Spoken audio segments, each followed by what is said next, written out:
Good morning, all of you. I'm Jitendra Singh Parmar, and today we are going to study chapter 2, that is unit and measurement. Today we'll cover two topics: international system of unit, and second is measurement of length, mass, and time. So these are the two topics which we'll cover today. So first of all, we'll start with the topic system of unit. पहले हम ये समझ लेते हैं कि system of unit होता क्या है. Okay.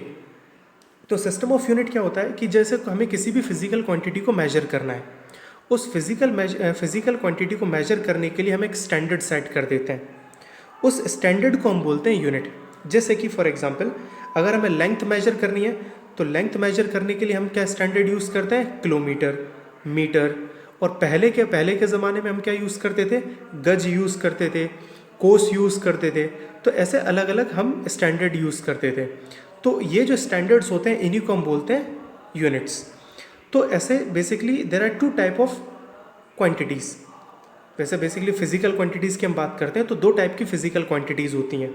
ठीक है, एक होता है फंडामेंटल क्वांटिटी जिसको हम बेस क्वांटिटीज़ भी बोलते हैं, और एक होता है ड्राइव्ड क्वांटिटीज़. अब इन दोनों में डिफरेंस क्या होता है वो हम समझेंगे. अच्छा, इसके साथ एक और चीज़ है कि फंडामेंटल क्वांटिटीज़ और बेस क्वांटिटीज़ को मेजर करने के लिए हमें क्या यूज़ करना होता है? फंडामेंटल यूनिट्स और बेस यूनिट्स यूज़ करते हैं. और ड्राइव्ड क्वांटिटीज़ को मेजर करने के लिए हम ड्राइव्ड यूनिट्स को यूज़ करते हैं. So will start with fundamental और बेस यूनिट्स. ये क्या होते हैं? फंडामेंटल यूनिट्स और बेस यूनिट्स क्या होते हैं ये हम देखेंगे. तो फंडामेंटल यूनिट्स के लिए पहले हम देखेंगे आर यूज्ड फॉर फंडामेंटल और base quantity. There are basically 7 fundamental quantities and 7 units for them. तो अभी बेसिकली ये क्या है कि जो बेस क्वांटिटीज़ हैं और फंडामेंटल क्वांटिटीज़ है वो कितनी है? 7 है. ठीक है, और इन 7 फंडामेंटल और बेस क्वांटिटीज़ को मेजर करने के लिए हमारे पास 7 फंडामेंटल यूनिट्स होती हैं. तो ये 7 फंडामेंटल क्वांटिटीज़ कौन कौन सी हैं?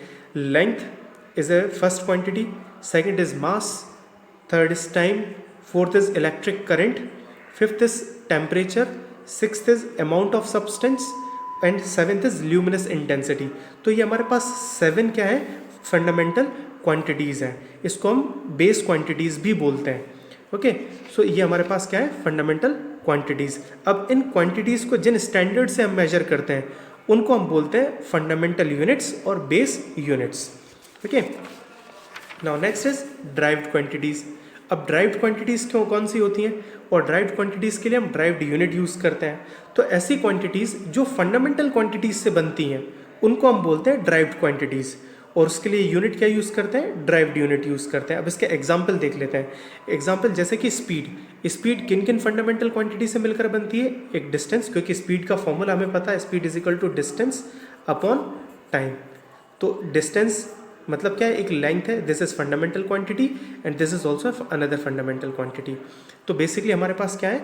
ये जो क्वांटिटीज़ हैं, speed, force, power, impulse, acceleration, ये सब क्या है? ये सब ड्राइव्ड क्वांटिटीज़ होती हैं. ओके, अब देखो, अब इंटरनेशनल सिस्टम ऑफ यूनिट की हम बात करते हैं तो there are many system used in different countries. अलग अलग कंट्रीज़ में मेजरमेंट के लिए अलग अलग सिस्टम यूज़ किए जाते हैं. तो उसमें से 3 जो बहुत फेमस टाइप के सिस्टम है वो कौन कौन से हैं? CGS सिस्टम, जिसको हम बोलते हैं सेंटीमीटर, ग्राम एंड सेकंड. और क्या है? FPS सिस्टम भी कई जगह यूज़ होता है, कई कंट्रीज़ में FPS सिस्टम होता है. FPS stand for foot, pound and seconds. और थर्ड जो सिस्टम होता है वो MKS सिस्टम होता है. ये सबसे ज़्यादा यूज़ करने वाला सिस्टम है. M stand for metre, K stand for kilogram and S stand for seconds. तो ये हमारे पास कुछ इंटरनेशनल सिस्टम्स ऑफ यूनिट्स हैं जो हम नॉर्मली यूज़ करते हैं. ठीक है, लेकिन अब हर एक कंट्रीज़ में अलग अलग टाइप का सिस्टम यूज़ करते हैं. तो what is the need of international system of unit? जितने भी साइंटिस्ट हैं वो अपनी कंट्री के अकॉर्डिंग कैलकुलेशंस करते हैं, लेकिन उन कैलकुलेशंस को दूसरे कंट्रीज़ वाले एक्सेप्ट नहीं करते थे. तो उस चीज़ को ओवरकम करने के लिए उन्होंने एक इंटरनेशनल सिस्टम बना जिसमें सारे साइंटिस्ट होते हैं. वो सारे साइंटिस्ट एक ही जैसी यूनिट को कंसिडर करते हैं, जिसको हम बोलते हैं स्टैंडर्ड सिस्टम और इंटरनेशनल सिस्टम हम उसको बोलते हैं. तो वो कौन सा सिस्टम होता है? MKS सिस्टम को ही हम इंटरनेशनल सिस्टम बोलते हैं, जिसको फ्रेंच लैंग्वेज में इंटरनेशनल सिस्टम ऑफ यूनिट को इसको फ्रेंच लैंग्वेज में इंटरनेशनल ऑफ सिस्टम ऐसे करके कुछ बोलते हैं. और इसी चीज़ को हम बोलते हैं इंटरनेशनल सिस्टम ऑफ यूनिट, और SI सिस्टम बोलते हैं. तो SI सिस्टम और MKS सिस्टम ये दोनों सेम होते हैं, इस चीज़ को ध्यान रखना। SI सिस्टम और MKS सिस्टम ये सेम होते हैं। Now table for base quantity और उसकी यूनिट्स। तो बेस क्वांटिटीज़ हमें पता है कि लेंथ है, मास, टाइम, इलेक्ट्रिक करंट, ये सब हमारे पास बेस क्वांटिटीज़ हैं और फंडामेंटल क्वांटिटीज़ हैं। इसकी जो यूनिट होती है वो किस में मेजर करते हैं? मीटर में मेजर करते हैं, ठीक है। लेंथ को मीटर में मेजर करेंगे। इसके बाद मास को हम किलोग्राम में मेजर करते हैं, टाइम को सेकंड में मेजर करते हैं और यहाँ पर इनके सिंबल्स बने हुए हैं। इलेक्ट्रिक करंट को हम एम्पेयर से डिनोट करते हैं, एम्पेयर से मेजर करते हैं, इसको हम डिनोट ए से करते हैं। Temperature is usually measured in kelvin denoted by के। अमाउंट ऑफ सब्सटेंस क्या होता है? जो हम मॉलिक्यूल्स की बात करते हैं वो मोल होता है, 1 मोल, उसको हम कैसे डिनोट करते हैं? MOL से डिनोट करते हैं। तो this is the amount of substance. And next is luminous intensity. ये लास्ट 7 फंडामेंटल क्वांटिटी है जिसको हम कैंडला से मेजर करते हैं। इसकी यूनिट क्या है? कैंडला, और उसको डिनोट करते हैं CD से डिनोट करते हैं। Okay, so this is all about the international system. And okay, now there are two more quantities apart from the base quantities. Base quantities के अलावा 2 और भी क्वांटिटीज होती हैं। पहली क्वांटिटी क्या है? एंगल, जिसको हम नॉर्मली मेजर करते हैं रेडियन में मेजर करते हैं। ये हमने जो मैथमेटिकल टूल्स है उसमें भी पढ़ा हुआ है। It is the ratio of the length of an arc DS to the radius R as shown in figure. ये फिगर देखते हैं, ये फिगर हमारे पास, this is an amount of rotation made by this line. तो ये जो angle, ये जो रीजन रहेगा, this is what known as angle and it is denoted by d theta. और इसको हम कैसे मेजर करेंगे? Theta is equal to DS upon R से मेजर करते हैं। और we can say that theta is equal to arc upon radius. Arc कितना है? ये DS इज एन आर्क, ये DS, और रेडियस कितना है? R। तो हम theta can be measured in arc upon radius, और d theta, small amount of theta can be consider as d theta, और small amount of arc will be consider as DS। तो ये क्या हो जाएगा? d theta is equal to DS upon R, और इसकी unit क्या होती है? रेडियन हो जाती है। सो this is about the angle. अब एक और जो नई चीज़ हम पढ़ रहे हैं वो है solid angle. Solid angle, you might have seen the cone, जो आइसक्रीम कोन होता है, उससे हम समझते हैं इसको। वो जो आइसक्रीम कोन के जो लास्ट टिप होती है, सपोज ये वाला डायग्राम देखो, ये एक आइसक्रीम कोन के जैसा है, जिसमें ये जो अंदर वाला एंगल होता है, this is what known as a solid angle. और इसका जो बाहर वाला जो पोर्शन होता है, ये क्या होता है? ये वो क्या है? एक एपेक्स है, इसके जस्ट अपोजिट डायरेक्शन में एक एरिया होता है, ठीक है। तो ये जो एंगल 3 डायमेंशनल एंगल होता है, इसको हम बोलते हैं सॉलिड एंगल। अब इसको मेजर किस में करते हैं? इसको मेजर करते हैं स्टेरेडियन में। किस में मेजर करेंगे? स्टेरेडियन में, ठीक है। अब ये होता क्या है? अब यहाँ पर हमने इस एंगल को किससे डिनोट किया है? d ओम से डिनोट किया है, क्योंकि इसको हमने थीटा से डिनोट कर दिया था, तो इसको हमने ओम से डिनोट कर दिया, तो d ohm will be consider as a solid angle. अब ये होता किसके बराबर है? It is equal to the surface area, ये पूरा surface area upon the square of the radius, ये रेडियस का स्क्वायर, ये जो रेडियस है इसका स्क्वायर हो जाएगा। So this ohm can be written as surface area upon radius square. So it is just a ratio of the surface area upon the square of the radius. और इसको denote हम किसी भी angle, किसी भी variable से कर सकते हैं, यहाँ पर हमने ओम कंसिडर किया है। सो this is all about the fundamental quantities and the additional 2 quantities, angles and solid angles. Okay, now our next topic will be measurement of angle, sorry measurement of length. अब हम लेंथ को कैसे major करते हैं? तो normally छोटे मोटे distance तो हम नॉर्मली मीटर स्केल से मेजर कर लेते हैं, लेकिन अगर हमें कोई लार्ज डिस्टेंस मेजर करना है तब हम क्या करेंगे? तो नॉर्मली जो लार्ज डिस्टेंस होते हैं, जैसे कि अगर हमें यहाँ से किसी प्लैनेट दूसरे प्लैनेट का डिस्टेंस देखना है, तो वो हम कैसे मेजर करेंगे? तो उसके लिए एक स्पेशल मेथड होता है जिसको हम बोलते हैं पैरालैक्स मेथड।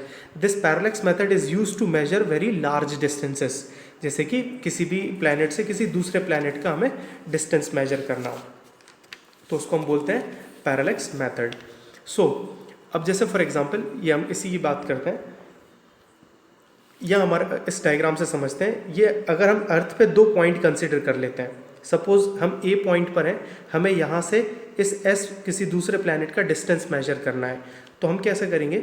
उसके लिए हमने क्या किया, एक पॉइंट हमने अर्थ पे कंसिडर किया ये, और फिर दूसरा पॉइंट अर्थ पे कंसिडर कर लिया B पॉइंट। इन दोनों के बीच का डिस्टेंस हमने B मान लिया, और इस डिस्टेंस को क्या बोलते हैं? बेसिस बोलते हैं। क्या बोलते हैं? BASIS, बेसिस बोलते हैं। The distance between these 2 point is called basis. और हमें क्या करना है? हमें इस S डिस्टेंस का, सॉरी A और B पॉइंट से S डिस्टेंस को मेजर करना है, मतलब बेसिकली हमें ये D मेजर करना है। ठीक है, तो ये कैसे मेजर करेंगे? This thing can be measured with the help of parallax method. तो हमने क्या किया कि ए और बी पॉइंट के बीच का डिस्टेंस बी कंसिडर कर लिया, और ये जो डिस्टेंस बेसिस ने जो एंगल सबटेंड किया है इस पॉइंट पर वो है हमारे पास थीटा। अब इसको हम एक सर्कल का छोटा सा पार्ट कंसिडर कर लेते हैं, और ये बी को, ये जो बी बेसिस है इसको हमने एक आर्क कंसिडर कर लिया। तो we know that theta is equal to arc, और इसको हम रेडियस कंसिडर कर लेते हैं, तो theta is equal to arc upon radius हो जाएगा। तो यहाँ पे आर्क क्या हो जाएगा? ए बी, तो theta is equal to arc A B हो जाएगा, और रेडियस क्या हो जाएगा? ए एस, तो ये ए एस आ जाएगा। तो यहाँ पर हमारे पास theta is equal to B upon d आ जाएगा, और यहाँ से हम डी की वैल्यू इजीली निकाल सकते हैं। So d can be calculated by b upon theta, where theta should be in radian. Theta को किस में होना चाहिए? रेडियन। तो इस तरीके, इस मेथड से हम क्या बेसिकली कोई भी डिस्टेंस किसी भी प्लैनेट का किसी दूसरे प्लैनेट से हम इजीली कैलकुलेट कर सकते हैं। So this method is what known as a parallax method. अब इसका एक एग्जाम्पल देख लेते हैं हम। एक क्वेश्चन है, the sun's angular diameter is 1920 seconds. ये जो डबल एपोस्ट्रॉफी है किसका सिंबल होता है? सेकेंड्स का, मतलब ये एक एंगल है।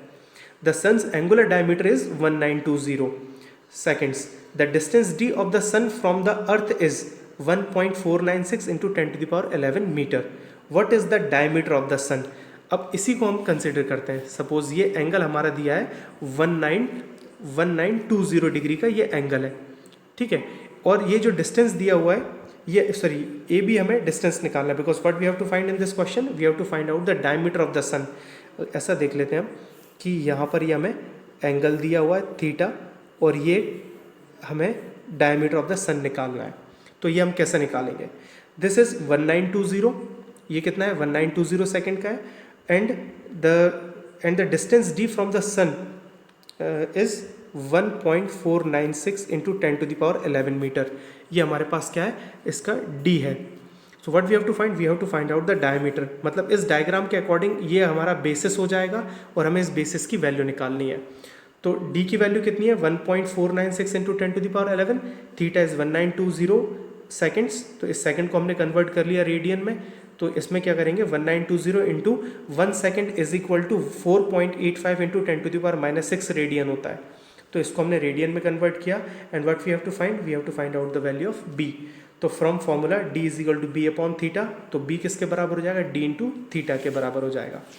ओके, तो हेंस b का फॉर्मूला क्या हो जाएगा? b that is d into theta.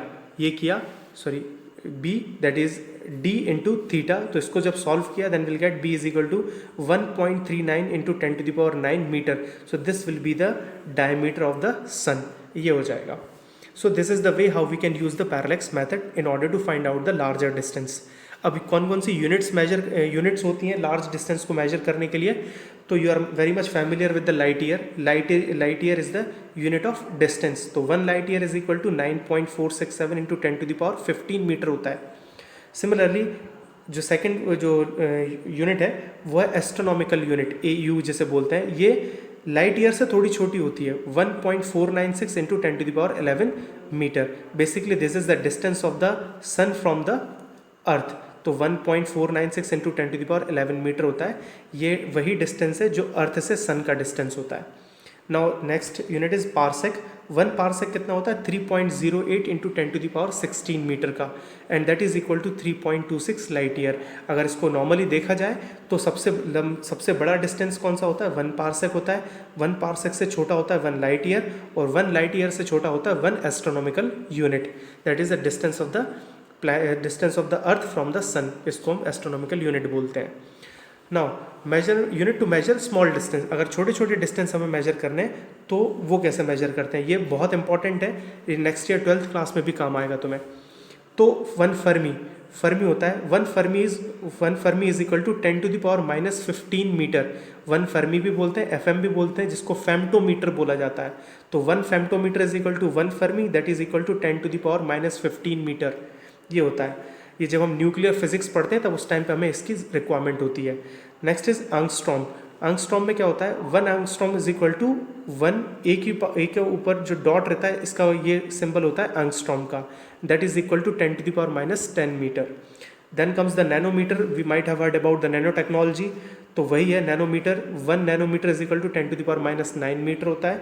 Micron क्या होता है, माइक्रोन और माइक्रोमीटर, तो 1 micron is equal to 1 mu M, this is mu and that is equal to 10⁻⁶ metre होता है। फिर एक और होता है 1 पिकोमीटर, तो 1 picometre is equal to 10⁻12 metre. So these are some quantities और units which are measured for, which are used to measure very small distances. Now how we can measure the mass? अब मास को कैसा major करते हैं, तो मास normally हम major करते हैं, अगर बहुत छोटा मास है तो AMU से, एटॉमिक मास यूनिट से हम मेजर करते हैं, जो कि 1/12 होता है किसी भी एक कार्बन एटम का। तो 1 AMU किसके बराबर होता है, 1.6 इंटू 10⁻27 kg के बराबर होता है। फिर हम देखते हैं मास ऑफ इलेक्ट्रॉन, ये नॉर्मली हम kg में ही मेजर करते हैं। Mass of electron is equal to 9.1 into 10⁻31 kg, mass of proton 1.672 into 10⁻27 kg, और मास ऑफ न्यूट्रॉन इन इसका भी 1.674 इंटू 10⁻27 kg होता है। So these are the units which are use to measure the masses. Now comes the measurement of time. अब टाइम को हम normally seconds में ही मेजर करते हैं, ठीक है, लेकिन इसके बाद एडिशनल जो चीज़ हमें मुझे बतानी है वो ये है कि atomic clock is use to measure time as it is highly precise. हम नॉर्मली एटॉमिक क्लॉक को ही यूज़ करते हैं, ठीक है, क्यों यूज़ करते हैं, because it is highly precise, बहुत ज़्यादा प्रिसाइज होती है। मैं बताऊंगा प्रिसाइज और एक्यूरेसी का मतलब नेक्स्ट क्लास में कि प्रिसाइज और एक्यूरेसी क्या होता है। तो बेसिकली एज ये इतनी ज़्यादा प्रिसाइज होती है कि as it makes an error of 1 micro seconds in 1 year, मतलब एक साल में 3 इंटू 10⁻⁶ सेकेंड्स का एरर शो करती है। मतलब एक साल में अगर इस वॉच को हम देखते हैं तो एक सेकंड का 3 इंटू 10⁻⁶ पार्ट इतना एरर शो करती है। और अगर इसको 1 सेकंड का अगर एरर शो करना है तो कितने साल लगेंगे इसको, 100 मिलियन ईयर्स इसको लग जाएंगे, तब जाके ये 1 सेकंड का एरर शो करेगी। So for today it is enough. Thank you.